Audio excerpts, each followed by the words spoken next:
সামনে রমাদান আসছে, যে রমাদান মাস আসার আগেই একটা মানসিক প্রিপারেশন নিতে হবে। প্রথম একটা প্রিপারেশন যে আমি এই একটা মাস কিভাবে কাটাবো। আমার ঘুম, খাওয়া দাওয়া, পড়াশোনা, ইবাদত, জিকির আজগার, ব্যবসা, এগুলোর মধ্যে একটা সময়ের ব্যালেন্স করতে হবে। রমাদান মাস আসার আগেই সরফে সালেহীন তারা কী করতেন, তারা দুনিয়ার কাজগুলোকে কমিয়ে ফেলতেন। রমাদান মাস আসার আগেই চেষ্টা করা উচিত এক মাসের দুনিয়াবি যে ব্যস্ততা এটাকে কমায় ফেলা।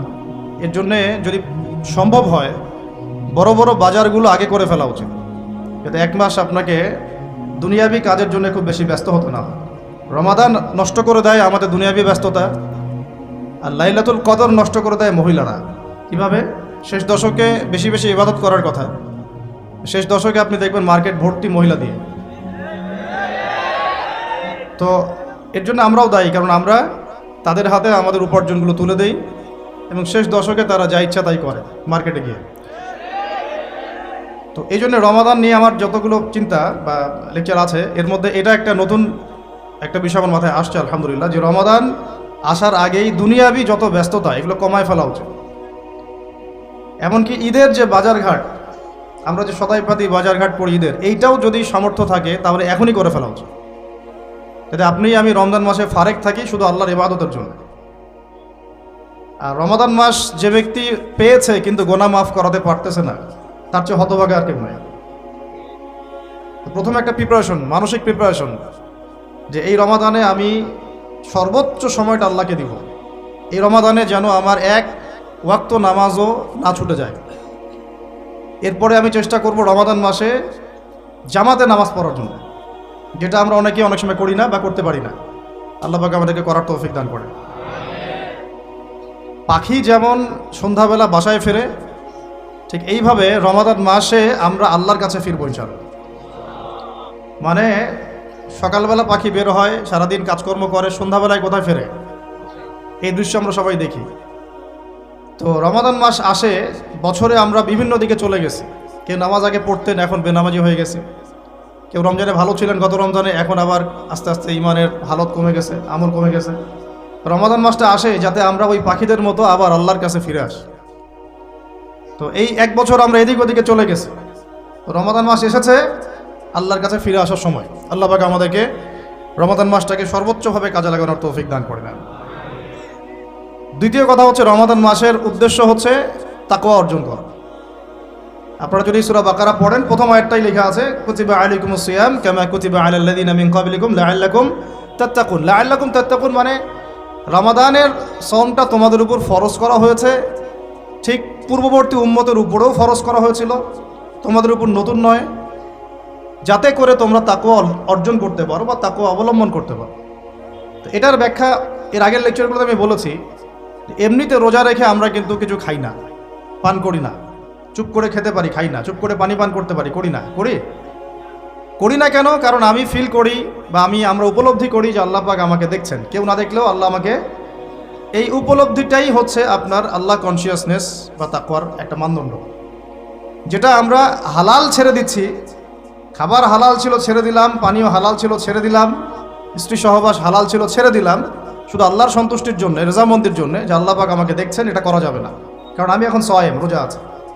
এই যে চেতনাটা, এই চেতনাটা যদি আমাদের জীবনের অন্যান্য ক্ষেত্রগুলোতেও বাস্তবায়ন করা যায়, তাহলেই লাআল্লাকুম তাত্তাকুন এর হক আদায় হবে।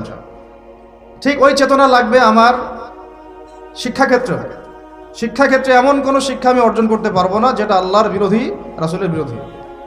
কোনো শরীফ থেকে শরীফা চলবে না এখানে। কথা বোঝা যাচ্ছে কি?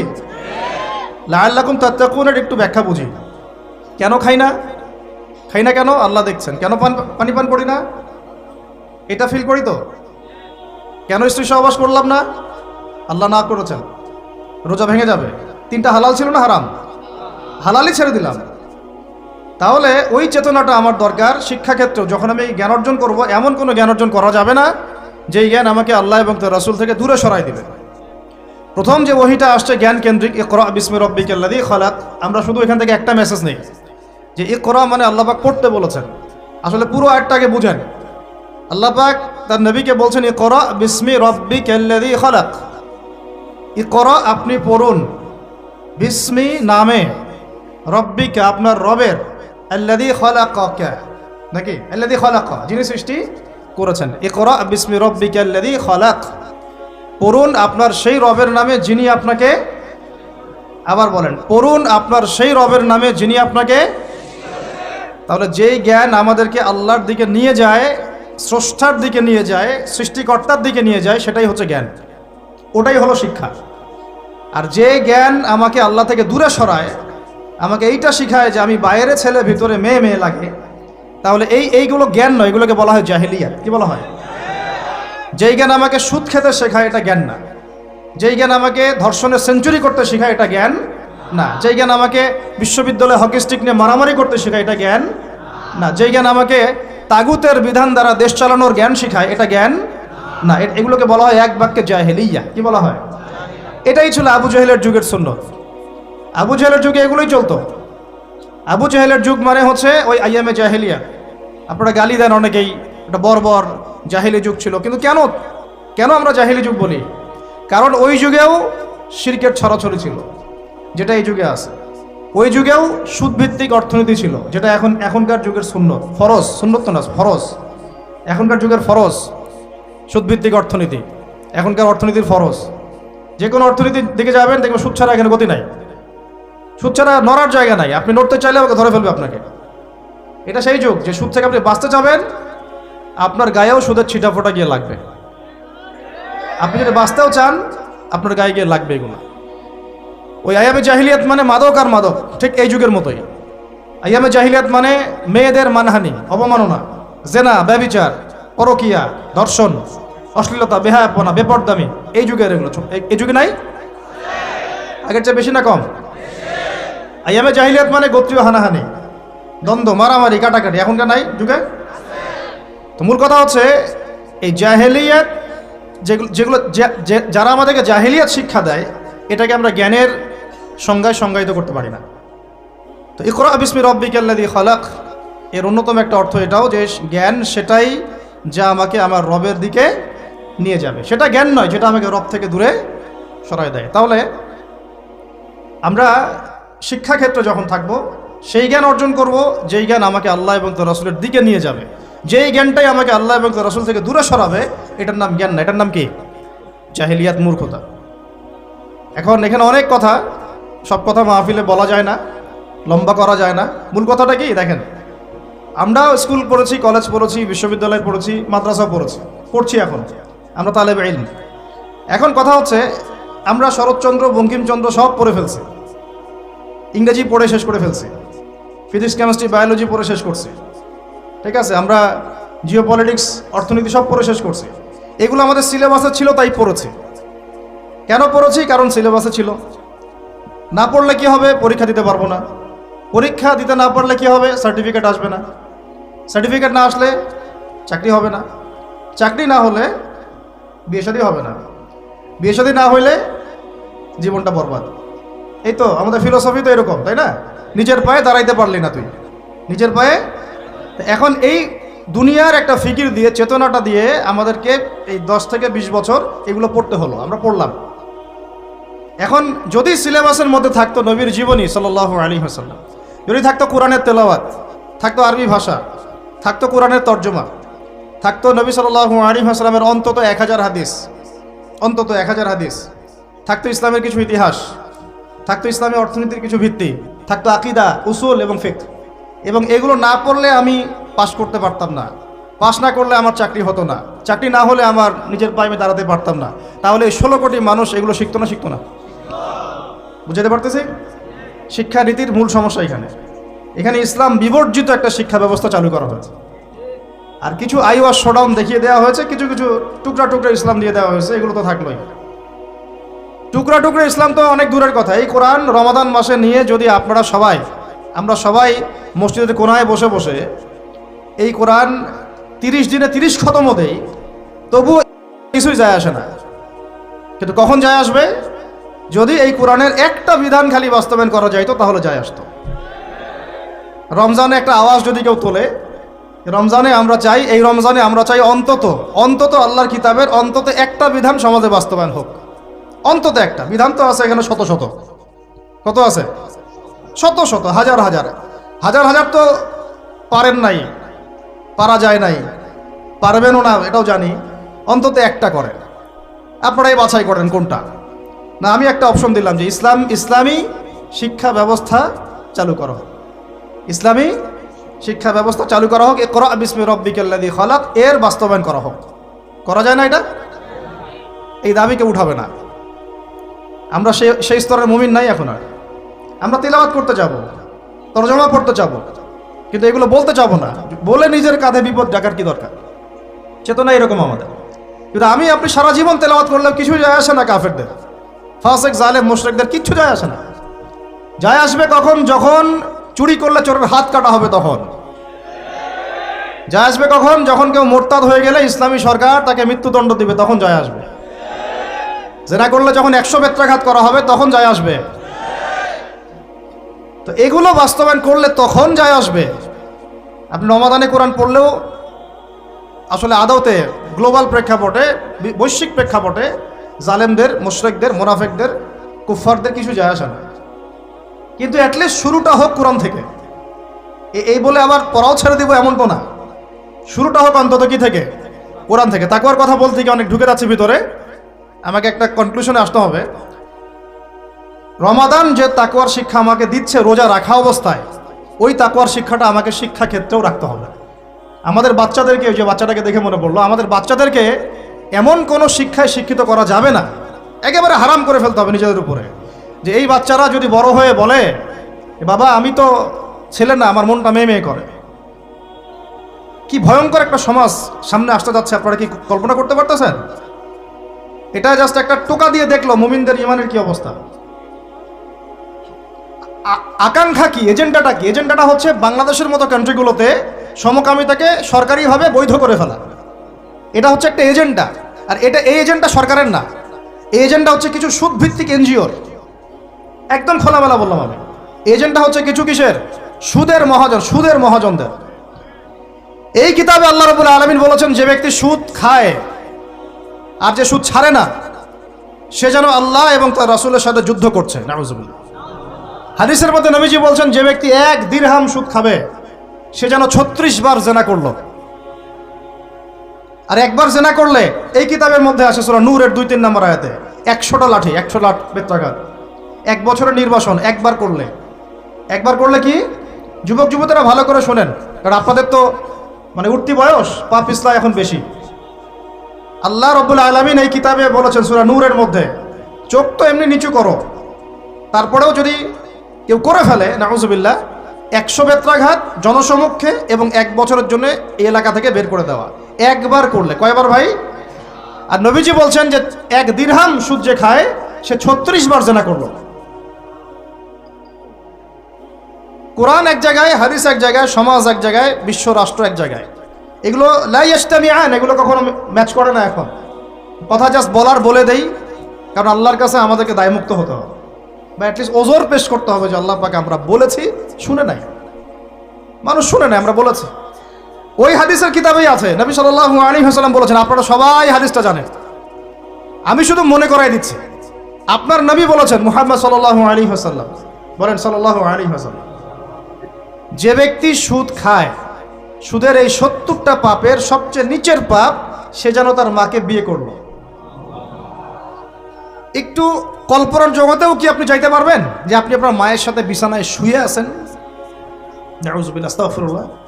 হ্যাঁ, কখনো কি কল্পনা আসতে পারবে এটা আপনার? বলেন, আমার কথায় মাইন্ড করতেছেন?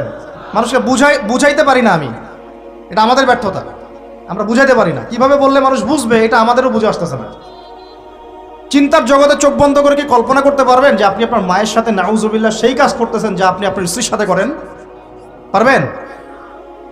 আর নবীজি বলছেন, আপনার নবী, যে ব্যক্তি সুদ খায়, সুদের পাপের 70টা শাখা আছে, তার সবচেয়ে নিচের শাখাটাই হচ্ছে এইটা। নাউযুবিল্লাহ। আমরা এই 90% মুসলমানের দেশ না এটা এখন, এটা বরং এখন 50% মুনাফিকের দেশ। আর 90% মুসলমান নাই। মানুষ কাদিয়ানি হইতে খ্রিস্টান হইতে এখন 80% নেমে আসছে মুসলমানের হার।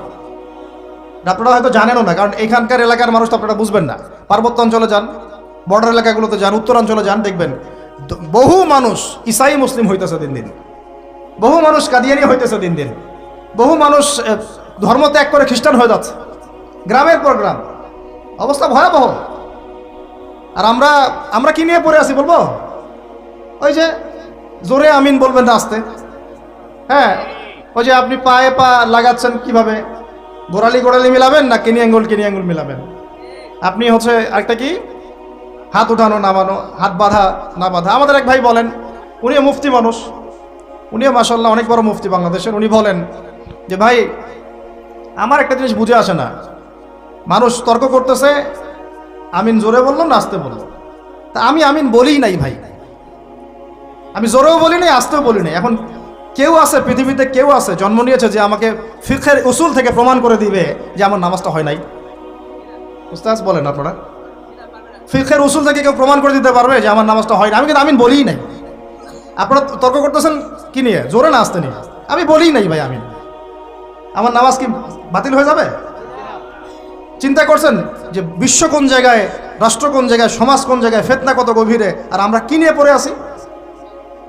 মানুষকে এগুলোতে ব্যস্ত রাখার জন্য কিছু মানুষ ইচ্ছাকৃতভাবে পিছনে লাগিয়ে দেওয়া আছে মুসলমানদের মাঝে বিভক্তি লাগানোর জন্য। এটা একটা সূক্ষ্ম এজেন্ডা, আপনারা বুঝতে পারতেছেন না। কয়দিন আগে দেখেন নাই ফিলিস্তিন ইস্যু নিয়ে কথা হয়েছিল, এখন ঠান্ডা, সব চুপচাপ, মুখে একদম চুপ, কোনো কথা নাই। তারপরে আসলো শিক্ষা নীতি নিয়ে আমরা কথা বললাম, এখন চুপ, সব চুপ, কোনো কথা নাই। তারপরে ট্রান্সজেন্ডার নিয়ে অনেক সরব ছিলাম, একদম চুপ, কথা নাই। এখন আস্তে আস্তে অন্য মাসালা, এখন কথা হবে 8 টাকা আর 20 টাকা নিয়ে। ঠিক আছে, রমজান আসছে, রমজানে যে লাআল্লাকুম তাত্তাকুন, জীবনের সব ক্ষেত্রে তাকওয়া অর্জন করো, ওই শিক্ষা তো আপনি আলোচনায় আনবেন না, কারণ আপনাকে ব্যস্ত রাখবে 8 টাকা আর 20 টাকা। আর কিছু ফেসবুকের ইউটিউবার আছে, ওর দরকার ভিউজ, ও একজনের সাথে আরেকজনকে লাগাই দিবে, হ্যাঁ, একটা টাইটেল দিবে, অমুক আলেমের বিরুদ্ধে যা বললেন তমুক আলেম। আলেমে তখন একটা দ্বন্দ্ব, আমার সাথে আমার ব্যাপারে এই কথা বললো, আমিও একটা কথা বলে দেই। আমরা যে ভাই এত কমন সেন্সিন জাতি হয়ে গেছে দিন দিন, এগুলো দেখতে দেখতে আমরা খুবই বিব্রত এবং খুবই হতাশ। আল্লাহ রাব্বুল আলামিন আমাদেরকে বুঝদান করেন, গভীর বুঝদান করেন। আমি এখন পর্যন্ত বাণিজ্য এগুলো সব চলতেই আছে, আর আমরা তো মাশাআল্লাহ পড়ে আছি বাংলাদেশের মানুষ আমিন, ফাতিহা, সূরা ফাতিহা, আমিন, জানাজার নামাজ, রফুলিয়া দেন, পায়ে পা, আর কি 8 টাকা 20 টাকা, ব্যাস। আমাদের তো ভাই দিন এইটুকুই, আর এইটুকু ঠিক না হলে আমার আকীদা সহি হচ্ছে না, তাই না বিষয়টা?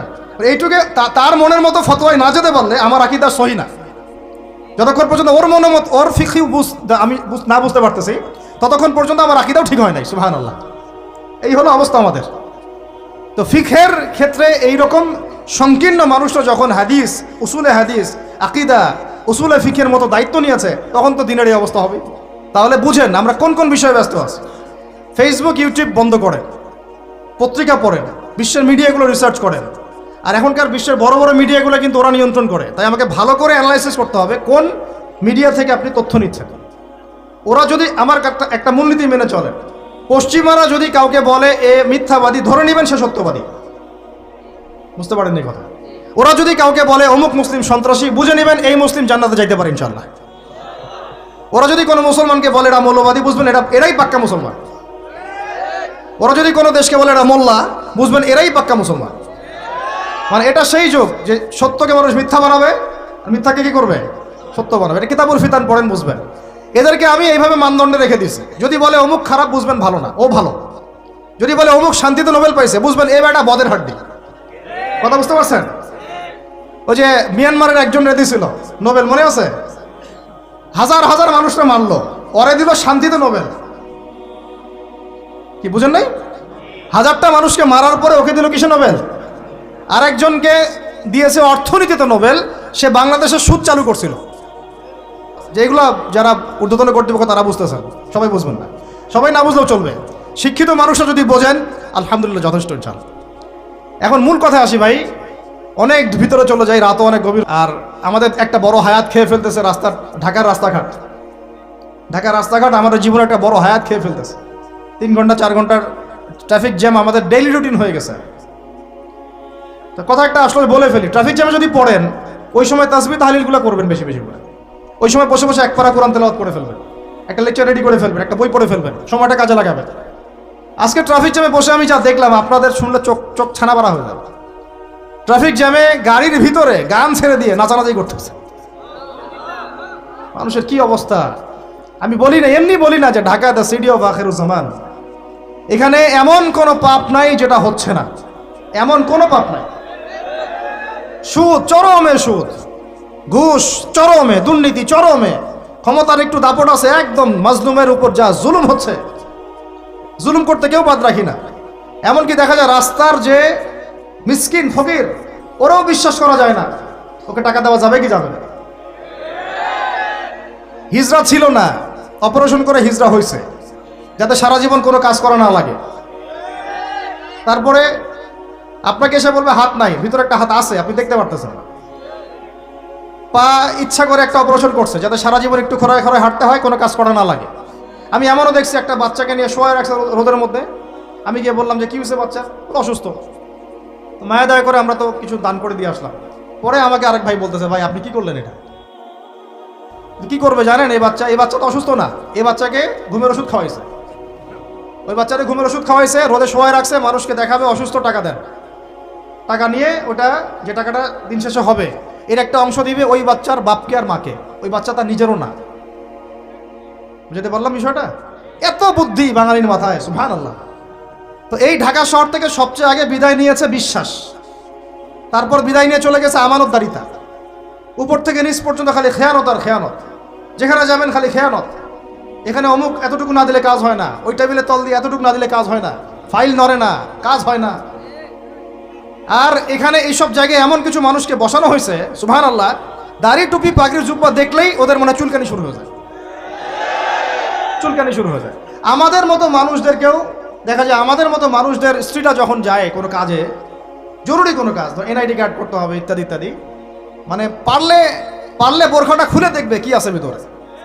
এতই তোর এত ছোট লোক, এতই তোর এত ছোট লোক, তো সুযোগ পাইলে হাতছাড়া করতে চায় না। ওরা আমরা যখন গিয়ে চার্জ করি তখন বলে হুজুর ভুল হয়ে গেছে, মাফ করে দেন। মানে মগের মূল্য পাইছে অনেকে, তবে এইসব মগের মূল্য বেশি দিন টিকবে না ইনশাআল্লাহ, বেশি না, অপেক্ষা করতে থাকেন। সময় যেভাবে সামনে যাচ্ছে, আল মাহদি আসার সময় হয়ে গেছে ইনশাআল্লাহ, বেশি দিন নাই। কতদিন আল্লাহ ভালো জানেন, আমরা বলতে পারবো না, কিন্তু পরিস্থিতি যা বুঝতেছি 100 বছর হয়ে গেছে খেলাফত হারানোর। কত বছর? আর প্রত্যেক 100 বছর পর পর বিশ্বে বড় কিছু হয়, এটা একটা আল্লাহ রাব্বুল আলামিনের দেয়া একটা সুন্নাহ। 100 বছর পর পর বড় কিছু হয়, খেয়াল করে দেখবেন, আপনার ইতিহাস পড়ে দেখবেন। যাই হোক ভাই, অনেক ডিপে না যাই। তাকওয়া শুধুমাত্র আমার রোজা রাখায় না, আমাকে শিক্ষা নীতি যেটা অবলম্বন করব সেখানেও তাকওয়ার পরিচয় দেওয়া লাগবে। এমন শিক্ষা শিখবো না যে শিক্ষা আমাকে আল্লাহ থেকে দূরে সরায়, নবী থেকে দূরে সরায়। এখানেই কথা বলতে গিয়ে এখানে চলে আসছিলাম যে ভাই, আল্লাহর ওয়াস্তে রোজা রেখে আমরা কেউ সুদ না খাই, রাজি আছেন তো ইনশাআল্লাহ? কোনো দুর্নীতি না করি, কোনো ঘুষ না খাই, কোনো রকমের খারাপ কাজে লিপ্ত না হই, কবিরা গুনাহগুলো ছেড়ে দেই, ফাহেসা কাজগুলো ছেড়ে দেই, যে অনর্থক যেগুলো কাজ এগুলোতে কোনো ফায়দা নাই ছেড়ে দেই। আল্লাহ পাক আমাদেরকে রোজা রাখার মতো রাখার তৌফিক দান করে। এমন শিক্ষা ক্ষেত্রে আপনি তাকওয়া অবলম্বন করলেন, আল্লাহকে ভয় করলেন, আমি এমন শিক্ষা শিখবো না যেটা আল্লাহ নিষেধ করছেন, নবী নিষেধ করছেন। এখন আপনি চলে গেলেন আপনার এই পারিবারিক জীবনে। পারিবারিক জীবনে গিয়ে কি তাকওয়ার পরিচয় দেওয়ার দরকার নাই? নাকি হলে নামাজ রোজা হজ যাকাত আর তাসবিহ তাহলিলের মধ্যেই তাকওয়া, পরিবারের মধ্যে তাকওয়া থাকবে না? তাহলে আমাকে একটা উত্তর দেন যে আমার পরিবারে আমি বাবা, আমার ছেলে নামাজ কেমন করে পড়ে না, কিভাবে? এখানে তাকওয়া থাকলো না থাকলো না? আমার পরিবারে আমি কর্তা, আমার পরিবারের লোকজন নামাজ পড়ে না, তাহলে এটা কি তাকওয়ার পরিচয় হইল? আমার পরিবারে আমি তাহাজ্জুদ গুজার আর নাউজুবিল্লাহ আমার বোন আমার মেয়ে বেপর্দায় বাইরে চলে, তাকওয়ার পরিচয় হইল? আমার পরিবারে আমি কর্তা, নামাজ পড়ি, রোজা রাখি, মাশাআল্লাহ হজ করছি, আমি মাশাআল্লাহ যাকাতও দেই, ওমরাও করি বছর বছর, কিন্তু আমার পরিবারে হারাম টাকা ঢুকতেছে, এটা কি তাকওয়া হইল? আমার পরিবারে সুদ ঢুকতেছে, তাকওয়া হইল? আমার পরিবারে ভিসিআর, সিডি, ডিভিডি, এই যে ইন্টারনেট সেকশন, স্টার জলসা, জি বাংলা, অমুক তমুক সব চলতে আছে, এটা কি তাকওয়ার পরিচয় হইল? আমার পরিবারের মধ্যে আমার ছেলে মেয়েরা কিশোর গ্যাংয়ে যোগ দিচ্ছে, তাকওয়ার পরিচয় হইল? টিকটক জেনারেশন হয়ে গেল, এটা কি তাকওয়ার পরিচয় হইল? আমার পরিবারে সংস্কৃতি পশ্চিমাদের থেকে ধার করে নিচ্ছি, পোশাক আশাক, চলাফেরা, খাওয়া দাওয়া, ওঠা বসা সব ওদের আদলে, এটা কি তাকওয়ার পরিচয় হইল? তাহলে আল্লাহর ওয়াস্তে ভাই, লাআল্লাকুম তাত্তাকুন, এটা পরিবারেও বাস্তবায়ন করার চেষ্টা করেন, আল্লাহ পাক তৌফিক দান করেন। কিভাবে করব? পরিবারে প্রত্যেক সদস্যকে নামাজি হইতেই হবে, মাস্ট। নামাজ নাই ইসলাম নাই, সোজা কথা। নামাজ নাই ওর ভাত বন্ধ, নামাজ নাই ওর খরচাপাতি দেওয়া বন্ধ, নামাজ নাই আমার ছেলের সাথে আমার কোনো সম্পর্ক নাই, নামাজ নাই আমার মেয়ের সাথে আমার কোনো আতাত পীড়িত নাই, নামাজ নাই আমার স্ত্রীর সাথে আমার কোনো ওঠা বসা চলাফেরা নাই। একদম কঠোর হয়ে যান। পরিবার আপনি কর্তা, আপনার এক কথায় পরিবার চলবে, এক কথায় উঠবে, এক কথায় বসবে ইনশাআল্লাহ। পরিবারের কর্তা আপনি, এক কথায় পরিবার উঠবে, এক কথায় বসবে। আমি আমার স্ত্রীকে পর্দায় রাখবো, কোনো মায়ের বেটার ক্ষমতা আছে ওকে বেপর্দায় বাইরে বের করবে? ও যদি বের হয় ওর সাথে আমি সম্পর্কই রাখবো না, তালাক দিয়ে রেখে দিব, শেষ। শেষ কথা, খালাস, কুল্লু খালাস, এখানে শেষ। একদম সোজা মাসালা, কোনো দরকার নাই। এগুলো করতে গেলে কি হবে জানেন? লায়ে দিতে দিতে দিতে দিতে একদিন দেখবেন যে পরিবার গেছে আল্লাহর থেকে দূরে চলে গেছে। আপনি আর আমি আল্লাহ না করুক দুনিয়াতে নাই, আপনার জন্য দোয়া করারও কোনো মানুষ নাই, এবং আল্লাহর কাছে আপনাকে তারা হিসেব দেওয়া লাগতেছে। কারণ কু আনফুসাকুম ওয়া আহলিকুম নার, আল্লাহ পাক আগেই বলে দিয়েছেন। সূরা তাহরিম খোলেন, 6 নম্বর একটা পড়েন। আল্লাহ পাক বলছেন ইয়া আইয়ুহাল্লাযীনা আমানু কু আনফুসাকুম, নিজে বাঁচো জাহান্নামের আগুন থেকে, ওয়া আহলিকুম নার, তোমার পরিবারকে জাহান্নামের আগুন থেকে বাঁচো। তাহলে তাকওয়ার শিক্ষাটাকে শুধু এই 24 ঘন্টা রোজার মধ্যেই রাখবো, না আমার শিক্ষা পরিবারের মধ্যেও থাকবে? থাকবে তো ইনশাআল্লাহ? পরিবারের সবাই 5 ওয়াক্ত নামাজি হবে তো ইনশাআল্লাহ? পরিবারে কেউ বেপর্দায় চলবে? কোনো সুযোগ দিবেন? পরিবারে বরং কোরআন শিক্ষা বাধ্যতামূলক করবেন। পরিবারের প্রত্যেক সদস্যের কোরআন শিক্ষা বাধ্যতামূলক। এখানে কি সরকার এসে ধরে নিয়ে যাবে আপনাকে? কেউ মামলা দিবে? পরিবারে বাধ্যতামূলক। আমার পরিবারের মধ্যে কোনো প্রকার ওই বাহিরের সংস্কৃতি চলবে না, ইসলামী সংস্কৃতি চলবে। আমার পরিবারে কোনো রকম ছিটাফোটাও রিজিক হারাম ঢুকবে না। তা আমরা পরিবারের মধ্যে কি হারাম ঢুকাবো ভাই?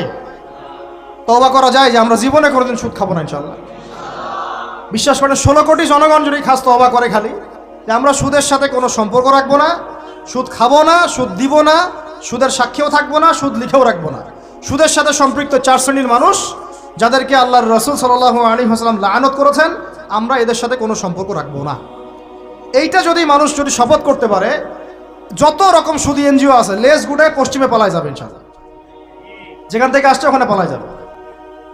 কিন্তু দুর্ভাগ্যজনক হচ্ছে আমরা নিজেরাই এই সুদের সাথে সম্পৃক্ত হয়ে গেছি। ঘরে ঘরে সুদ ঢুকে গেছে, কেউ এটাকে হারাম মনেই করতেছি না। আল্লাহ পাক যেটাকে বলছেন যে যেটা করলে আল্লাহর সাথে যুদ্ধ করা হয়, নবীর সাথে যুদ্ধ করা হয়, আমরা এখন বেশিরভাগ মানুষ আল্লাহর সাথে যুদ্ধ করছি, নবীর সাথে যুদ্ধ করছি।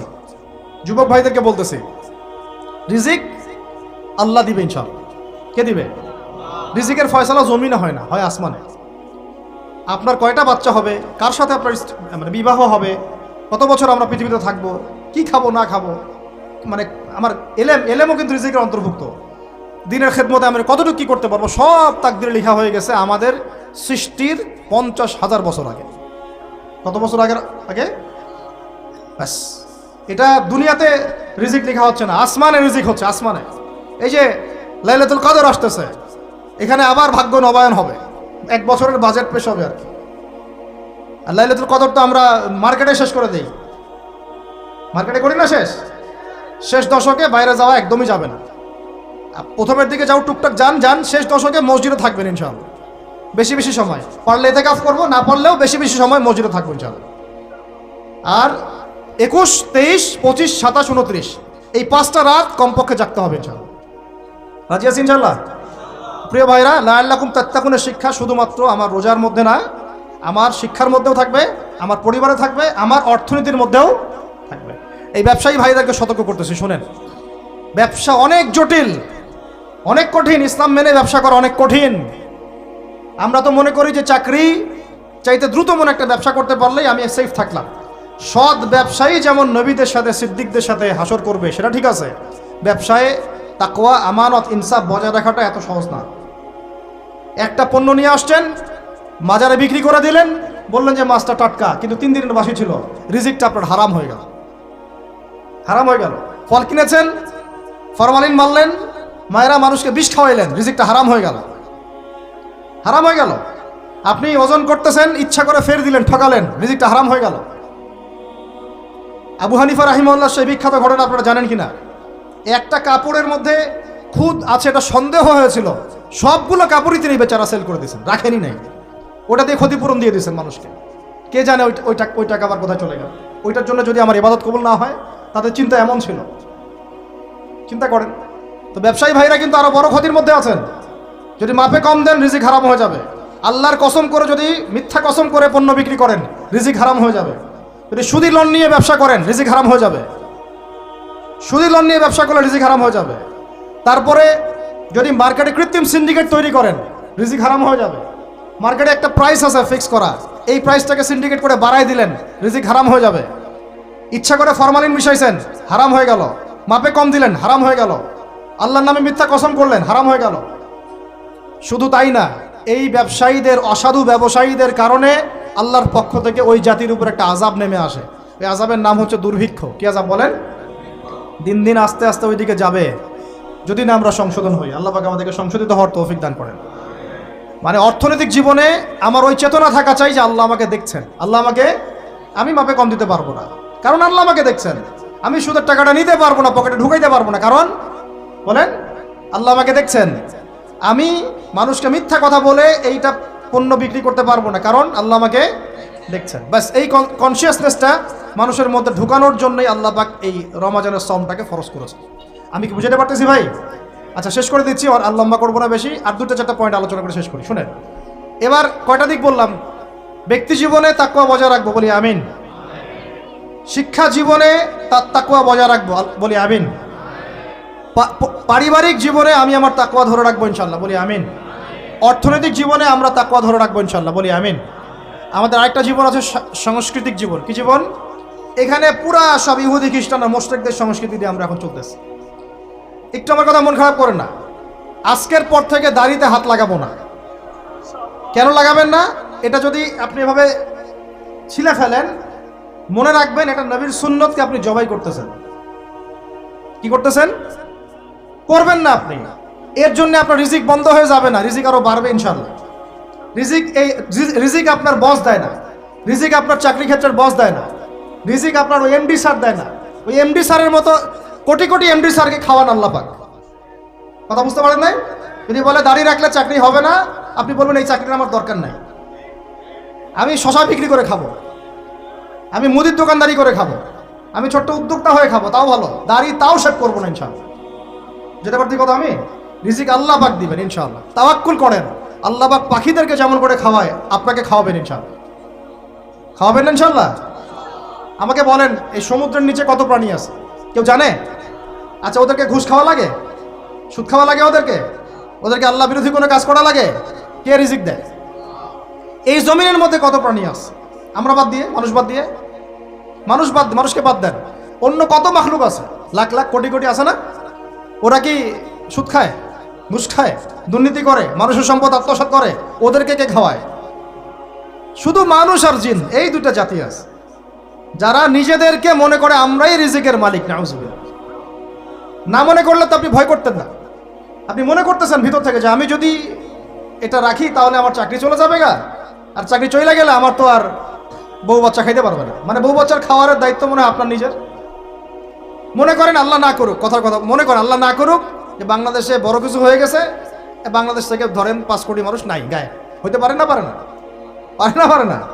ওই যে যারা ওখানে 5 তলা 6 তলায় গিয়েছিল খাবার খাইতে, ওরা কি জানতো যে এরপরে এখানে পুরো মরতে হবে? জানতো?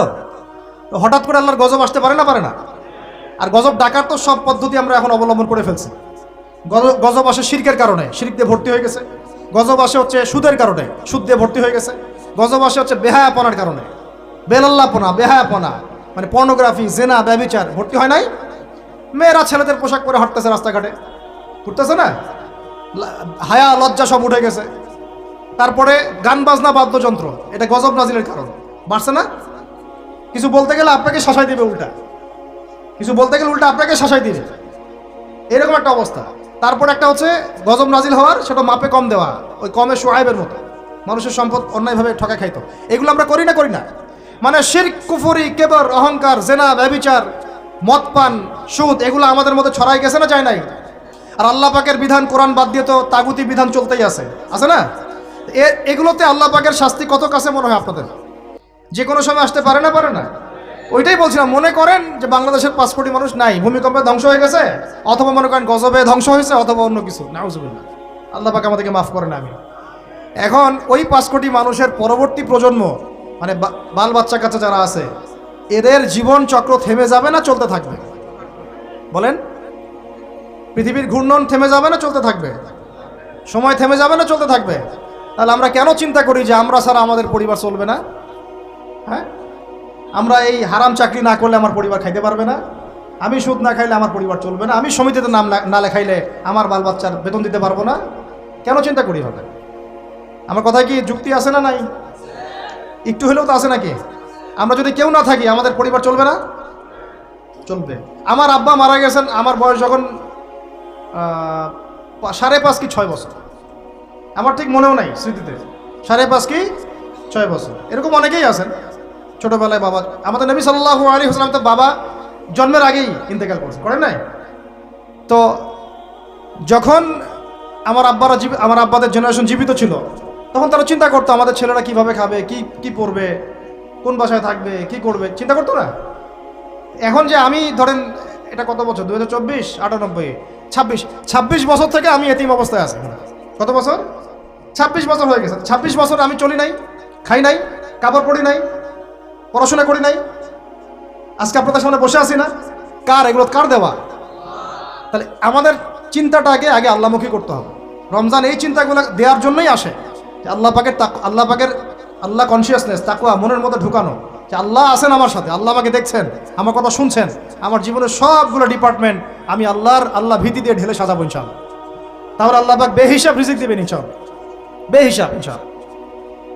তো যেটা বলছিলাম, আর 2টা পয়েন্ট বলে শেষ করতেছি ভাই। আমরা যে সাংস্কৃতিক অঙ্গনে যখন যাব, এখানে আল্লাহ ভীতির পরিচয় দেওয়া লাগবে।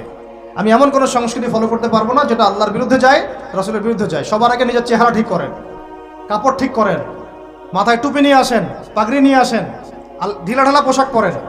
আমি বলতেছি না যে আপনার শার্ট প্যান্ট পরে নামাজ হবে না ইত্যাদি, এই মাসালা আমি দিতে যাচ্ছি না, এটা অন্য মাসালা, অন্য আলোচনা। কিন্তু আমরা আমাদের নবীর সুন্নত নিয়ে গর্বিত থাকবো ইনশাআল্লাহ।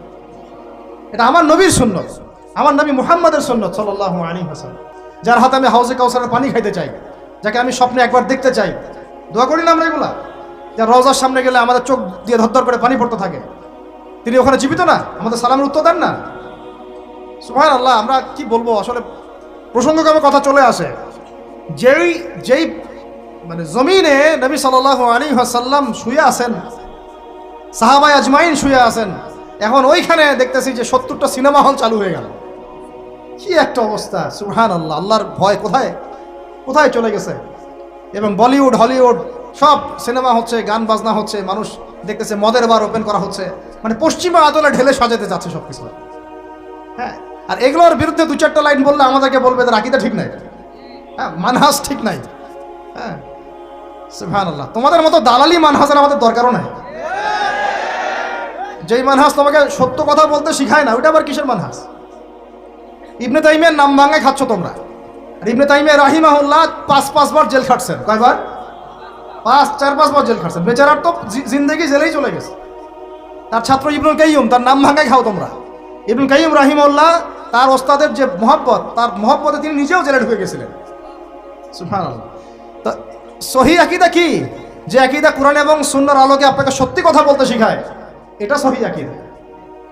যে আকীদা কোরআন এবং সুন্নাহর সত্য কথাগুলো আপনাকে বলতে বাধা দেয়, মুনাফিকদের পক্ষপাতিত্ব করতে শেখায়, ঘুরিয়ে ফিরিয়ে ইহুদিদের পক্ষে কথা বলতে শেখায়, ওইসব সহিহ আকীদা শেখারও আমাদের দরকার নেই। ওটা সহিহ ভুল আকীদা। কি আকীদা? সহিহ ভুল। ওটাও সহিহ, কিন্তু ওটা সহিহ ভুল। তো এখন কথা হচ্ছে, আমরা কাউকে আঘাত করতে যাচ্ছি না, কথাটা চলে আসলো। নবীর বিলাদের মধ্যে এগুলো হচ্ছে, এখন আমরা দেখতেছি। আমি এমনও দেখছি, বিশ্বাস করবেন কিনা, নবী সাল্লাল্লাহু আলাইহি ওয়াসাল্লামের রওজা, এখানে ওলামায়ে কেরাম যারা গেছেন আপনারা তো অনেকেই জানেন, অনেকগুলো গেট, গেটের বাইরে দাঁড়ায় মানুষ সিগারেট খাচ্ছে।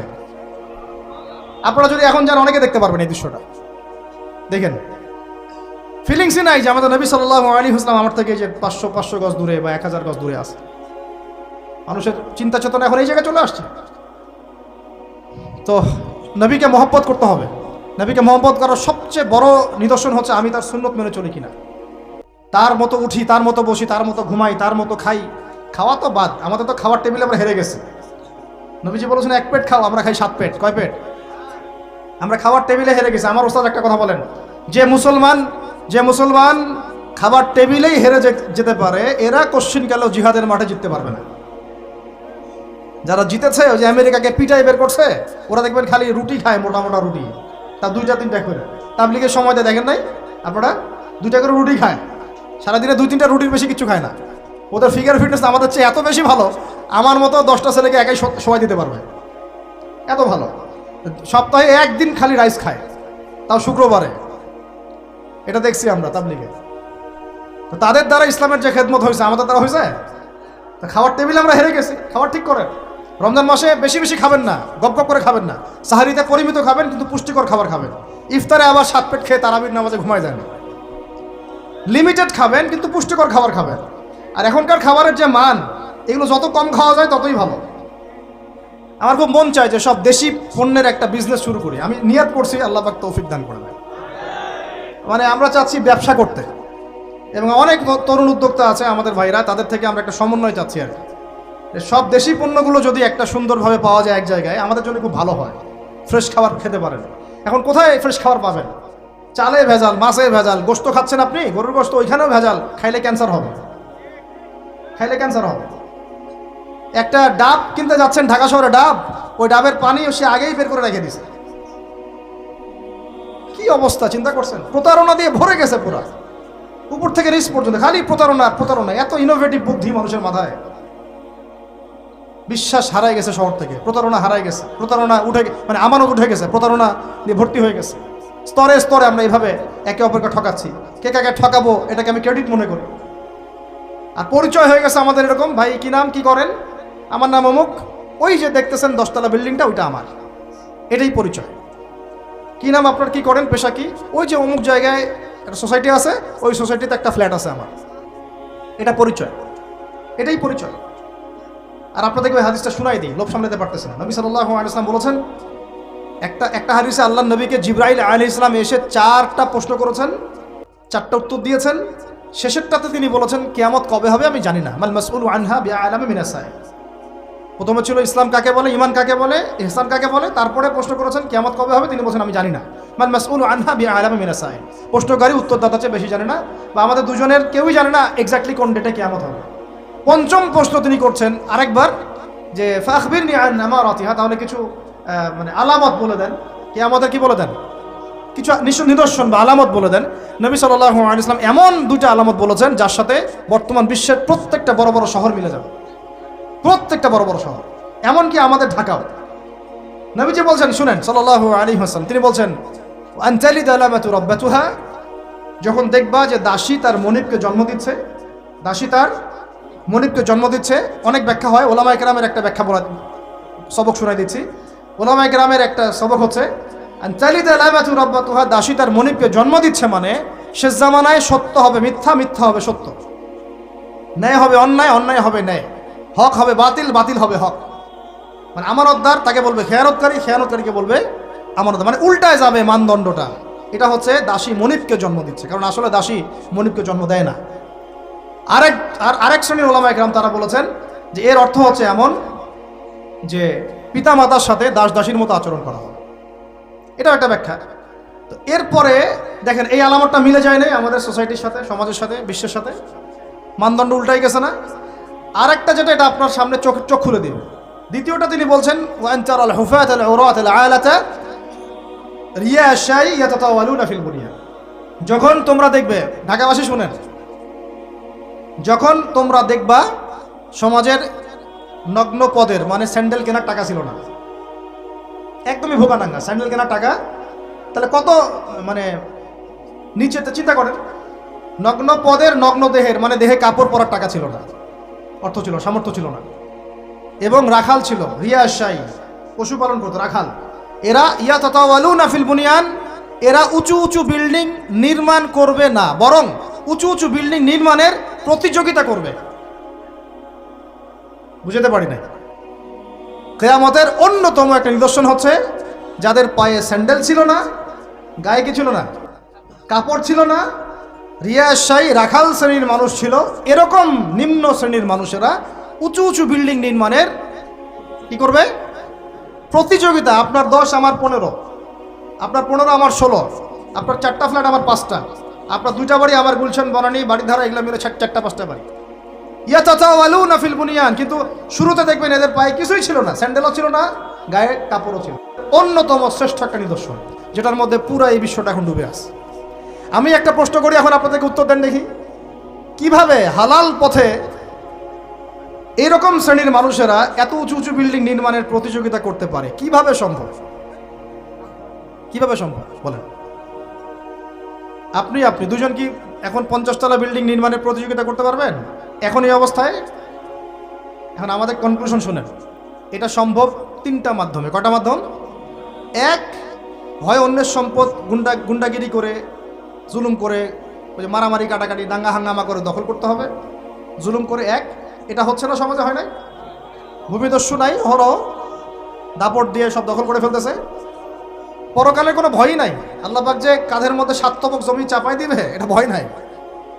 মানে মানুষের, আল্লাহ পাক আমাদেরকে হেদায়েত দান করে না, আমিন। মানুষের চিন্তা এখন এমন জায়গায় গেছে, লাস্ট টাইম আমি উত্তরবঙ্গে একটা সফর করেছিলাম, ছেলে পেলে মানুষকে ঠকায় ভিসার প্রতারণা করে মানুষকে মানব পাচার করতেছে। এটা একটা চক্র ধরা পড়ছে। তো এই চক্রের একজনের সাথে আমাদের একদিনই ভাইয়ের কোনোভাবে একটা মানে কথা হয়েছে, দাওয়াত দিচ্ছে, সে মসজিদে নামাজ পড়তে আসছে, জিজ্ঞাসা করছে কি করেন, বলছে আমরা এরকম ভিসা এগুলো ব্যবসা করি। তো বলছে এগুলো তো হারাম। তা আপনাকে আল্লাহকে ভয় করে না, ভয় লাগে না? বুঝছেন কথা? তাদের কথাটা এরকম, আমরা জানি ভাই আমরা জাহান্নামে যাবো, নাউজুবিল্লাহ। চিন্তা করছেন কথাটার লেভেলটা কি? আমরা তো জানি ভাই আমরা জাহান্নামে যাবো, মানে মেনেই নিছি আমরা, নাউজুবিল্লাহ। তো এই অবস্থায় চলে আসছে। তো এইভাবে মানুষের জমি দখল করে হতে পারে একটা পদ্ধতি। দুই হচ্ছে সুদের মাধ্যমে। কিসের মাধ্যমে? সুদের মাধ্যমে। এটা হচ্ছে একদম জাজল্যমান একটা মিসাল হতে পারে এই যুগের জন্য। এর মধ্য দিয়ে প্রত্যেকটা বড় বড় বিল্ডিং এর পিছনের ইটের পিছনে প্লাস্টারের পিছনে একেবারে রডের পিছনে সুদ আছে আর সুদ আছে। এমনকি আমি ধরেন যে একটা জায়গায় ভাড়া থাকি, ফ্ল্যাট নিয়ে একটা ভাড়া থাকি, ওই ভাড়া তো আমাকে দিতে হচ্ছে না। ওই ভাড়া হয়তো দেখা যাবে ফ্ল্যাট মালিকরা যারা আছে ওরা নিয়ে ওদের সুদের লোন শোধ করতেছে। এটা সেই যুগ হয়ে গেল যে আমি সুদ থেকে বাঁচতে চাচ্ছি, কিন্তু কোনো না কোনোভাবে আমিও জড়াই যাচ্ছি। বুঝতে পারতেছি না মনে হয়? আপনি খাচ্ছেন না, কিন্তু আপনাকে আপনার রিজিককে পুঁজি করে আপনি সমর্থন করতেছেন, বা আপনাকে করতে হচ্ছে, বাধ্য হয়ে যাচ্ছেন আপনি। আর একটা ওয়ে হতে পারে, সেটা হলো, একটা কি হতে পারে বলেন? আমি তো একটা বলে দিলাম, একটা বললাম অন্যায় দুর্নীতির মাধ্যমে, একটা হচ্ছে কি সুদের মাধ্যমে, একটা হচ্ছে জুলুমের মাধ্যমে। কিসের মাধ্যমে? জুলুমের মাধ্যমে অন্যের সম্পদ আত্মসাৎ করে উঁচু উঁচু বিল্ডিং নির্মাণ করা সম্ভব। তাহলে এখন আমাকে বলেন, এই পুরো সিচুয়েশনের মধ্যে আমরা পড়ে আসি না নাই? তাহলে আমরা কি আমাদের একটু রমজান মাসে নিজেদের নিয়ে ফিকির করা উচিত না, যে আমরা যে পরিস্থিতির মধ্যে আছি এটাকে বোঝার চেষ্টা করা উচিত। এরপরে যে পাপগুলো চারপাশে চলতেছে এগুলোতে ভয় পাওয়া উচিত। কোন দিন আল্লাহর গজব নেমে আসে, এখান থেকে নিজেদেরকে বাঁচিয়ে রাখা উচিত, মানে সর্বোচ্চ চেষ্টা করা উচিত দূরে থাকা, এবং একই সাথে এগুলোকে সংশোধনের জন্য ফিকির করা উচিত। এই সংশোধন একা একা হবে না, এই সংশোধনের জন্য দরকার ব্যক্তিগত উদ্যোগ, ওলামায়ে কেরামের পদক্ষেপ, তাদের ঐক্য, মসজিদ মাদ্রাসার ভূমিকা, সর্বোপরি রাষ্ট্রশক্তির একটা ভূমিকার দরকার আছে। আমি বুঝাই একটা জিনিস আপনাকে। এই যে জুব্বাটা আমি পরে আছি, এটা মনে করেন আপনি হাতে তৈরি করেন, হাতে তৈরি করেন। ওই যে টেইলার আছে না আমাদের, হাতে তৈরি করেন পাঞ্জাবি, আর আপনার একটা জুব্বা তৈরি করার ফ্যাক্টরি আছে। উৎপাদন কোনটার বেশি হবে বলেন? যে হাতে তৈরি করে ও বেশি উৎপাদন করতে পারবে, না যে ফ্যাক্টরি দিয়েছে সে বেশি উৎপাদন করতে পারবে? ইসলামী রাষ্ট্র হচ্ছে এরকম একটা ফ্যাক্টরি, যেটা চাইলে অনেক অনেক বেশি ভালো ভালো প্রোডাক্ট জনগণকে খুব দ্রুত সময় দিতে পারে। আমি দাওয়া দিয়ে যতটুকু না ইসলাম এবং সংশোধন করতে পারবো, একজন ওমরের মতো রাষ্ট্রপ্রধান চাইলে পুরো সমাজটাকে অনেক সহজেই সংস্কার করতে পারবেন। এই জিনিসটার ঘাটতি আছে না নাই? আমরা দোয়া করি আল্লাহ পাক আমাদের প্রত্যেক এলাকার মেম্বার, চেয়ারম্যান, এমপি, মন্ত্রী যারা আছে সবাইকে ইসলামের সহি বুঝ দান করেন, তাদের সবাইকে ইসলামের জন্য কাজ করার তৌফিক দান করেন। তারা যদি সৎ উদ্যোগ নিতে পারে সমাজের এই সমস্যাগুলো কেটে যাবে ইনশাআল্লাহ। আর আমরা বয়ান করে, দাওয়াত দিয়ে, মাহফিল করে কতটুকুই বা আমরা কাজ করতে পারবো? কতটুকু করতে পারবো? বেশি করতে পারবেন না। আল্লাহ পাক আমাদের সবাইকে এই রমাজানে পরিশুদ্ধি অর্জন করার তৌফিক দান করেন। আর একটা খালি ডিপার্টমেন্ট বলে শেষ করব, আমরা আমাদের ব্যক্তি জীবন তাকওয়ার মানদণ্ডে ঢেলে সাজাবো ইনশাআল্লাহ, আমাদের ইবাদত বন্দেগী ঢেলে সাজাবো ইনশাআল্লাহ, আমাদের অর্থনীতি, পরিবার ঢেলে সাজাবো, সংস্কৃতি ঢেলে সাজাবো। আর সংস্কৃতির মধ্যে আমরা নবীর সুন্নতের বাইরে যাবো না ইনশাআল্লাহ। পশ্চিমাদের, ইহুদিদের, মুশরিকদের কোনো সুন্নতের উপর আমল করবো না ইনশাআল্লাহ। তাহলে ঘরে ঘরে কি এখন গান বাজনা বাজবে না বন্ধ করবেন? তারপরে ঘরে ঘরে কি স্টার জলসা জি বাংলা আরও বাড়বে? আমাদের মা বোনদেরকে বুঝাবেন, মাঝে মাঝে কঠোর হবেন। পুরুষ যদি হয়ে থাকেন একটা ধমক লাগাই দিবেন যে দ্বিতীয়বার যেন কথা বলতে না হয়। পুরুষের মতো পুরুষ হয়ে বাঁচেন। বিশ্বাস করেন, এখন কোনো কোনো ক্ষেত্রে ছেলেদের আচরণ দেখলে মনে হয় যে তারা মেয়ে হয়ে গেছে, আর মেয়েদের আচরণ দেখলে মনে হয় ওরাই ছেলে মনে হয়। ওদের কথার ভয়েস, গলার ভয়েস, চলার ধরন, দাপট সব ছেলেদের মতো। আর ছেলেটা কি করে জানেন? ফেসবুকে বসে মেয়েদের মতো চুলাচুলি করে, কামড়াকামড়ি করে, কমেন্টে বসে বসে। মাঠে এসে লড়তে পারে না, কিন্তু মাঠে লড়তে পারবে না, সামনাসামনি আসতে পারবে না। ওই ফেসবুকে শেষ, ওইখানে একেবারে গালিগালাজ করে ধুয়ে রেখে দিতে চাই। ওই কথাটাই সামনাসামনি বলার মতো বুকের পাঠা নাই। কিন্তু কথা বুঝতে পারছেন? আমাদের ছেলেদের গায়রত ব্যক্তিত্ব ছেলেদের মতো হওয়া উচিত। পরিবারটা আমরা কন্ট্রোল করবো তো ইনশাআল্লাহ।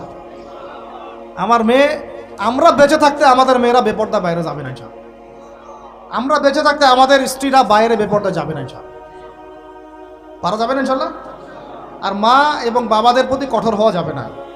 অনেক পরিবারে মা বাবা কথা শোনে না, আমরা জানি। তখন তাদেরকে বোঝাতে হবে, দাওয়াত দিতে হবে। তাদেরকে তো আপনি শাসন করতে পারবেন না, পারবেন? শাসন করতে পারবেন না, বুঝাবেন। সবশেষ কথা হচ্ছে, এই রমাদান আমাদেরকে শিক্ষা দিবে যাতে আমরা ওই তাকওয়া আমাদের রাজনৈতিক জীবনেও বাস্তবায়ন করি। কারণ এটা আপনার জীবনের একটা গুরুত্বপূর্ণ অংশ।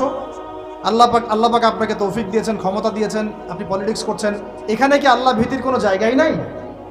হ্যাঁ, এখানে আল্লাহকে ভয় করার দরকার নাই নাকি এখানে আমি মানুষকে ভয় করব? কোনটা?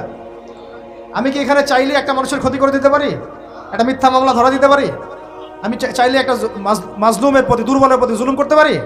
নাকি আল্লাহ পাক আমাকে যে দায়িত্ব দিয়েছেন এটাকে আল্লাহর পথে কাজে লাগাবো? কোনটা করব? এটাই হচ্ছে পলিটিক্যাল লাইফ। আপনারা অনেকে বলেন ইসলাম এক জিনিস, পলিটিক্স আরেক জিনিস, অথচ সূরা বাকারার শুরুর দিকে আপনি পাবেন ওয়াইজ ক্বালা রাব্বুকা লিল মালাইকা ইন্নী জাইলুন ফিল আরদি খলিফা। আদম আলাইহিস সালামকে আল্লাহ পাক দুনিয়াতে পাঠিয়েছেন আল্লাহর কি হিসেবে? খলিফা হিসেবে। খলিফা কে? যে আল্লাহর খেলাফা বাস্তবায়ন করে সে।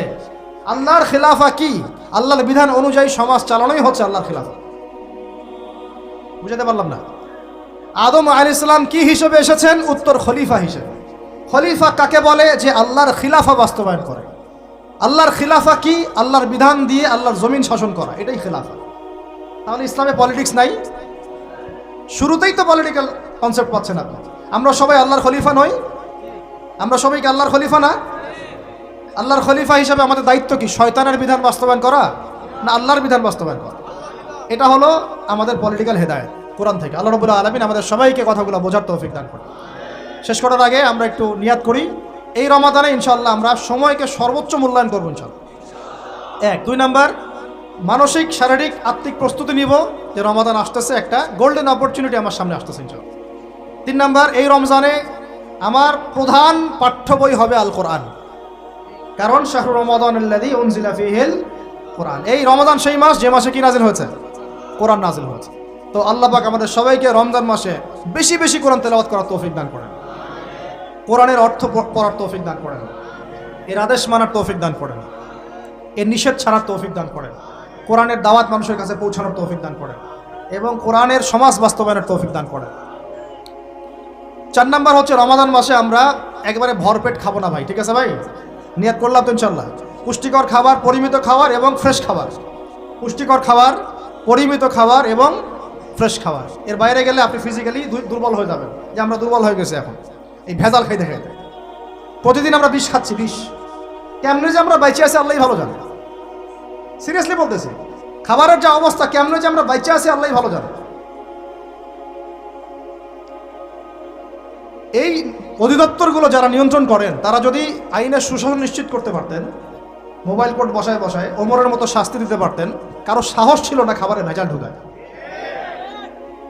জাতিকে মেরে ফেলতেছে, তো জাতিকে মেরে ফেলতেছে, ছেলে বাচ্চাদেরকে মেরে ফেলতেছে, বাচ্চাদের ব্রেন ডেভেলপমেন্ট হতে দিচ্ছে না। আমি তো প্যারেন্টিং নিয়ে পড়াশোনা করেছি অনেক, বাচ্চাদের ব্রেন ডেভেলপমেন্ট হতে দিচ্ছে না। খাদ্যে বাচ্চাকে কি কিনে দেন? চিপস কিনে দেন, চকলেট কিনে দেন, এইটা কিনে দেন, সবই বিষ, বিষাক্ত জিনিস, সব বিষাক্ত। আমরা কি খাই? ফাস্টফুড, পিৎজা, বার্গার, রাস্তাঘাটে সব বিষাক্ত জিনিস। চাল, ডাল, তেল, লবণ যা যা খাচ্ছেন, মশলা, এর মধ্যে দেখবেন মিশাই দিছে ইটের গুঁড়া, ভুসি। এটা নিয়ে আমি আলাদিন কথা বলবো ইনশাআল্লাহ, অর্থনীতি নিয়ে। মানে এমন একটা অবস্থা যে নতুন করে ইসলামী অর্থনীতি প্রতিষ্ঠা করতে হবে এখন মনে হচ্ছে। আপনারা ব্যবসা করার নিয়াত করেন, হালাল পণ্যের ব্যবসা করেন, মানুষকে ভালো কিছু খাওয়ান, ভালো কিছু দেন, দেখবেন জাতি বাঁচবে ইনশাআল্লাহ, এবং আপনারও কাস্টমার বাড়বে ইনশাআল্লাহ। কারণ আমরা সবাই ফ্রেশটাই তো চাই, 10 টাকা বেশি দিয়ে হইলেও সেটাই কিনবো ইনশাআল্লাহ আমরা। আল্লাহ পাক আমাদেরকে রমজান মাসে পরিমিত খাবার তৌফিক দান করেন, পুষ্টিকর খাবার খাওয়ার তৌফিক দান করেন এবং বেহিসাব রিজিক দান করেন। আমি 5 নম্বর হচ্ছে রমজানে আমরা তারাবি সালাত জামাতে পড়বো ইনশাআল্লাহ। রাকাত সংখ্যা নিয়ে গন্ডগোল হবে তো জানি, আমাদের কথা আমরা বলে দিচ্ছি। তারাবির নামাজ 1 নম্বর জামাতে পড়বো, 2 নম্বর 20 রাকাত পড়বো। কেউ যদি বলে আমি কম পড়ি, বলবেন ওকে পড়েন, কোনো সমস্যা নেই, আপনি পড়েন, কোনো সমস্যা নেই। কেউ যদি বলে আমি আরও বেশি পড়ি, পড়েন, সমস্যা নেই, 40 রাকাত পড়েন আপনি, কোনো সমস্যা নেই। আমরা 20 রাকাত পড়ি, জামাতে পড়ি, কিন্তু সমস্যা তখন হবে যখন আপনি বলবেন আমাদের 20 রাকাতটা বেদাত।